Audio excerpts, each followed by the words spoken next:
ایک سوال ہے کہ آپ نے دنیاوی زندگی کے بہت سارے کام کیے، کون سے کام نے آپ کی زندگی کو بدل کر رکھ دیا اور اس سے آپ نے بہت کچھ سیکھا ہو؟ تو بیٹے زندگی میں بہت ہی کچھ سیکھا، بہت کچھ سیکھا۔ لکھنا چاہوں تو ایک کتاب لکھ سکتی ہوں، اپنے تجربات پر، اپنے مشاہدات پر، اپنے مطالعے پر ایک کتاب لکھ سکتی ہوں۔ اتنا کچھ سیکھا، کبھی وقت ملا تو آپ کو بتاؤں گی کہ زندگی نے کیا کیا کچھ سکھایا۔ بس اتنا مختصر سن لیجئے کہ ایک مرد اور ایک عورت آج سے 30 سال پہلے گھر سے نکلے ہوں جاب کرنے کے لیے، تو عورت کے تجربے مرد سے کہیں زیادہ ہوں گے جب 10 سال بعد وہ دونوں ایک جگہ واپس ملیں گے۔ زمانے میں بھیڑیے ہر دور میں موجود تھے، بھیڑیے ہر دور میں موجود تھے، یہ یاد رکھیے۔ اچھا، پھر کہا کہ وہ کون سی چیزیں ہیں یا وہ کون سے کام ہیں جس سے جو آپ نے اپنایا اور آپ ہر دل عزیز ہو گئی؟ مجھے نہیں معلوم کون سی چیزیں، کون سے کام ہیں۔ پھر کہا کہ اس کے ساتھ یہ بھی کہ گھر والے، شوہر اور بچے آپ کے راستے کی رکاوٹ بنے یا پورا پورا ساتھ دیا۔ اگر اسٹارٹنگ کی بات کروں تو جب ہم نئے نئے دین کے راستے پر آئے اور جب پڑھنا شروع کیا تو ہسبینڈ کی رضا تو تھی کہ پڑھ لیں، لیکن ایک چیز ہوتی ہے کہ ہمارے مدارس میں جمعے کی چھٹی ہوتی ہے اور اتوار کو جانا ہوتا ہے، اور ہسبینڈ کی اتوار کی چھٹی ہوتی تھی، ان کو جمعے کو جانا ہوتا تھا، اور استاد جی نے داخلہ ہی اس شرط پر دیا تھا کہ چھٹی موت ہے، چھٹی نہیں کریں گی آپ، چھٹی ہلاکت ہے۔ جب چھٹی نہیں کریں گی تو بڑی کوشش ہوتی تھی کہ اتوار والے دن کسی طرح یہ سوتے رہیں اور ہم جا کر مدرسے سے ہو کر آ جائیں، اور ایک آدھ دفعہ جب ان کی آنکھ کھل گئی درمیان میں تو کافی ڈانٹ سننا پڑی، کافی گالیاں کھانی پڑی، سچ مچ کافی گالیاں کھانی پڑیں۔ اسٹارٹنگ میں جب کھانا نہیں بنا، کسی وقت دیر سویر ہو گئی تو یہ بھی سنا کہ اس مدرسے کی وجہ سے ہوتا ہے سب کچھ، اور تم جو ہے وہ مدرسے کو سارا ٹائم دیتی ہو، گھر کی ہوش نہیں ہے۔ وہ ایز یوجول سارے مرد کہتے ہیں یہ ساری باتیں۔ پھر راتوں کو رو رو کے اللہ سے مانگا، اللہ سے مانگا۔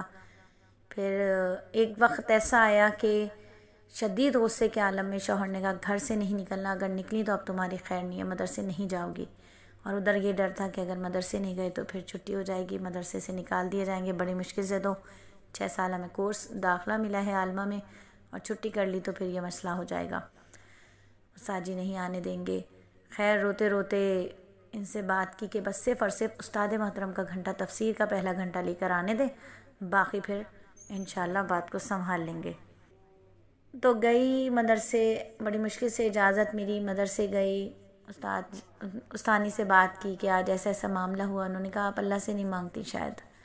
میں نے کہا مانگتی تو ہوں، شاید وہ تڑپ نہیں ہے۔ تو بس انہوں نے پھر کہا کہ اللہ سے مانگے، اور کچھ ہی دن کے بعد ہمارے مدرسے میں درسات دینیہ مردوں کے لیے آغاز ہوا، تو اپنے شوہر کا فارم سب سے پہلے جمع کروایا، اللہ سے مانگا، بہت ان کو کہا کہ آپ آفس سے سیدھے جائیے گا، میں آپ کے لیے چائے پکوڑے بھیجوں گی بنا کر، اور آپ ملیے گا استاد جی سے بھی اور سب سے پڑھیے گا۔ اور خیر وہ گئے، اللہ نے ان کے دل کو نرم کیا، موم کیا، پھر وہ پڑھنے لگے، اور پھر ماشاءاللہ انہوں نے بھرپور ساتھ دیا۔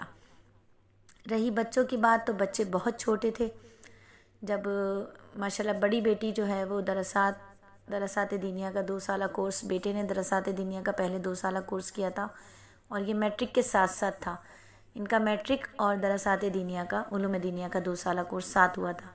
پھر اس کے بعد یہ لوگ 6 سالہ میں گئے ماشاءاللہ سے۔ بیٹے نے تو کافی گیپ بھی کیا، اور الحمدللہ اللہ قبول فرمایا ان کے بھی علم کو پورے۔ تو خیر بہرحال اس طریقے سے بچوں نے بھرپور ساتھ دیا۔ ڈیورنگ دا ایجوکیشن ہم نے مخلوط محفلیں چھوڑی، ان گھروں کا جانا میکسیمم کم کیا، بہت حد تک کوشش کی کہ جن گھروں میں ٹی وی ہے وہاں نہ جائیں۔ انٹرنیٹ ہمارے گھر میں نہیں تھا، موبائل ہمارے گھر میں اینڈرائیڈ نہیں تھا، بہت ہی کم، یعنی مجھے اپنی ایجوکیشن کے درمیان بہت بعد میں، ابھی میں نے بتایا کہ کچھ عرصے پہلے ہی مجھے تو واٹس ایپ پر یہ لاک کر کے وائس ریکارڈ کرنا آیا ہے، ایسا بھی معاملہ نہیں تھا۔ تو یعنی ہمیں اتنا زیادہ موبائل ہم نے یوز نہیں کیا ایجوکیشن کے درمیان، بس کام کے لیے استعمال کیا اور بس ختم، بچوں کے ہاتھ میں کبھی موبائل نہیں دیا ڈیورنگ دا ایجوکیشن۔ یہ سب ہوا، بچوں نے ساتھ دیا، ایسی بات نہیں، رکاوٹ نہیں بنے، بچوں کو جیسے کہا بچوں نے ویسے ہی ساتھ دیا۔ ایون کہ جب میری چھوٹی بیٹی کو میں نے 5 کلاس سے نکال کر اور اس کو میں نے جامعہ بنوریہ عالمیہ میں عالمہ کے لیے دلوایا داخلہ، تو وہ راضی تھی ماشاءاللہ، خوشی خوشی اس نے جا کر وہاں پر پڑھا۔ پھر کہا کہ ادارے کا نام کب اور کیسے بنا. ادارے کا نام ای سلیس ایک دم ذہن کے اندر آیا کہ سلیس رکھا جائے. کہا کہ باجی آپ کے شوہر بھی پہلے سے دیندار تھے یا ان کا ذہن کیسے بدلا؟ تو بالکل میرے شوہر جو تھے وہ مسلمان تھے. ٹھیک ہے، جمعے کے مسلمان جیسے عموماً لوگ ہوتے ہیں وہ بھی ویسے ہی تھے، 8 کے مسلمان. کچھ ہوتے ہیں جو 8 کے مسلمان ہوتے ہیں، کچھ ہوتے ہیں جو کچھ 8 کے نمازی ہوتے ہیں، کچھ کھاٹ کے نمازی ہوتے ہیں. تو الحمدللہ وہ 8 کے نمازی تھے. اب وہ 5 وقتہ نمازی ہیں، اللہ کا شکر ہے. اس وقت ان کی داڑھی نہیں تھی، آج اللہ کا شکر ہے کہ ہاں داڑھی ہے ان کی. اللہ کا بہت شکر احسان ہے. ذہن ایسا بدلا ہوا ہے کہ آپ سب کے سامنے میری روٹین لائف ہے کہ کس طرح سے چلتا ہے سب کچھ. پھر کہا کہ بھائی جان پوری زندگی کی کہانی بھی سب کو سننا چاہتے ہیں، وہ سنائیے. تو بالکل سنائیے آپ سب کو. پھر پوچھا کہ بھائی جان ای سلیس میں کیا حکمت ہے؟ تو آج میں آپ کو بتاؤں کہ ای سلیس ہے کیا چیز. ای فور ایجوکیشن، ای فور ایزی، ای فور الیکٹرانک میڈیا. یہ تو ای کا مخفف یہ ہو گیا. ایبریویشن فور ای ایسا ہے. اور سلیس اردو زبان کا لفظ ہے جس کے معنی ہے آسان. تو ای سلیس ایزی اور آسان، ایجوکیشن آسان، الیکٹرک میڈیا آسان. تو یہ تو اس کا اگر آپ لغات میں اس کا معنی سوچیں تو یہ ہے. لیکن اس کا اصطلاحی معنی اگر آپ کہیں تو چونکہ یہ ہمیں وراثت میں پیسہ ملا تھا اور اس وقت ہم نے یہ پلاٹ پرچیز کیا تھا مدرسے کا، تو ہم نے سوچا تھا کہ یہ ہماری اپنی محنت کا مال تو ہے نہیں. چونکہ میرے سسر کی طرف سے ہمیں پیسہ ملا تھا اور ہم نے یہ پلاٹ لیا تھا، تو میرا ایک دل تھا کہ میں اپنے سسر کے نام سے نہ ان کے ثواب جاریہ کے لیے، ان کے صدقہ جاریہ کے لیے اللہ کی راہ میں 1 فلور پورا کمرشل پلاٹ تھا، لاکھوں کی مالیت کا 1 فلور تھا. لیکن ہمیں یہ تھا کہ ابا کے نام سے اس کو اللہ کی بارگاہ میں دیا جائے کہ ہمارے جو سسر ہیں جو کہ ہمارے باپ کی حیثیت رکھتے ہیں ان کو صدقہ جاریہ ملتا رہے، جو اتنے بھی بچے پڑھیں ان کو اجر و ثواب ہو.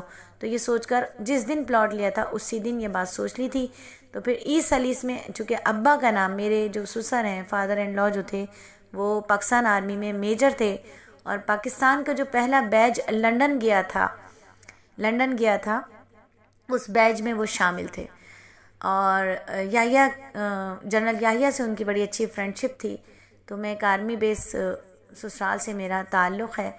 تو اس طرح سے ابا کے لیے ابا کا نام ہم نے کہا کہ ابا کے نام سے اکیڈمی کا تعارف ہو جائے. تو اکیڈمی ابا کے نام سے بنی. اور اس کا جو ریوارڈ مجھے ملا کہ جو بچیاں جانتی ہیں بڑے جلسے میں، سالانہ جلسے میں میری مدر اینڈ لا، میری ساس، میری ماں آئی تھی اور انہوں نے سب کے سامنے پیشانی چومی. میری نند نے بہت پیار کیا، سب کے سامنے سراہا اور اپریشیٹ کیا اس بات کو کہ جو ہم اولاد ہو کے نہیں کر سکے وہ تم بہو ہو کے کر گئیں. تو یہ کوئی کریڈٹ ایسا نہیں ہے کہ میں اس پہ اترا جاؤں، یہ ان کا حق تھا، ان کی محنت کا پیسہ تھا، ہمارا نہیں تھا. تو ان کے لیے صدقہ جاریہ بنے، یہ ان کا حق تھا. تو اس لیے ای سلیس رکھا میرے ابا کے نام پر. اور الحمدللہ میرے سسر جو ہیں وہ میرے خواب میں 2 مرتبہ آئے، جبکہ میرے سسر اس وقت انتقال کر گئے تھے جب میرے ہسبینڈ 2 مہینے کے تھے. تو ای سلیس ایسا بنا.